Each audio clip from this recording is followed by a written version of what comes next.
One of the most important class components is professional development. The reason for this is we are constantly looking at new data, new changes, new challenges with every crop of students that come in. They're all different. They learn in different ways. The research on their brains and how they operate and what they do is constantly changing. Thus, as professionals, we have to change as well.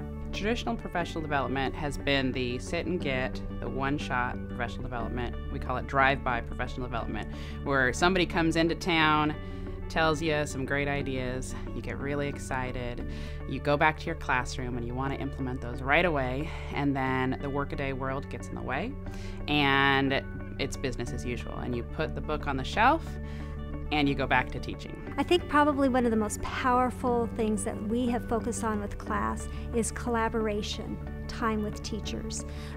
When we initially went out in focus groups and asked, what could we do better? At its best, what would Sherwood look like?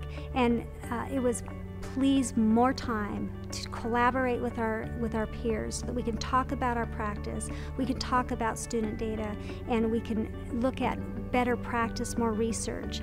Professional development that I find most worthwhile are the professional developments that are not the drop-in, the expert from away to come and drop in.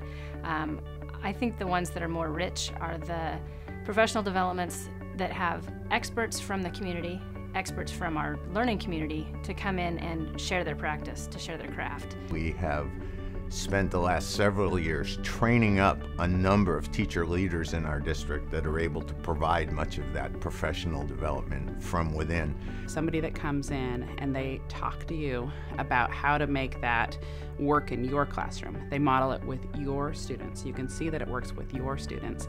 And then they watch you do it and they give you feedback on it.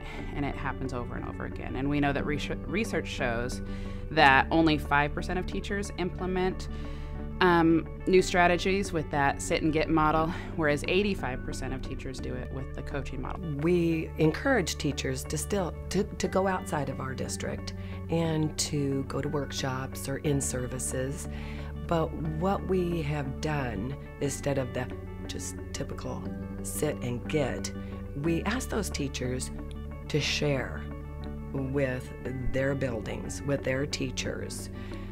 But we've taken kind of a step farther, and we've asked them not only to share what they've learned, but to actually provide lessons and create lessons. We have a professional development plan for everybody. It's individual to them based on not only their assignment, but what their strengths and weaknesses are. And after a couple of years, then they get the opportunity to play a big part in designing their own. Professional development, no matter what your career, is most worthwhile when it's relevant to the cause. So if the professional development that the district is offering has nothing to do with what I'm doing in the classroom, it's not going to work. But if they can choose something that'll be relevant to what I'm doing every day with the kids in my room, then it works really well. And the district with the class grant has definitely gotten to a place where what they're offering is relevant to us. We've asked our teachers, what is it that they need?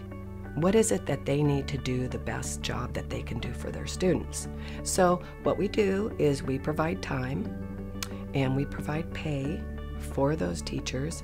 We provide materials if needed, and it has been the #1 thing that our teachers have said that class has helped with. And we're able to make sure that we're getting exactly what we want, and it's definitely derived from what the teachers want as opposed to we're just being told. We know that effective teaching strategies is what achieves student success, and that is the whole point of the class project. It's very, very clear that quality instruction is going to be the key to our success with our students. And so we need to continue to spend the time training our teachers, giving them time to collaborate, giving them the opportunities to teach other teachers, because there's great value in that. And when you put all those things together, we get better instruction, and the learning's going to happen. I mean, we have fantastic teachers and teachers that are doing amazing things here.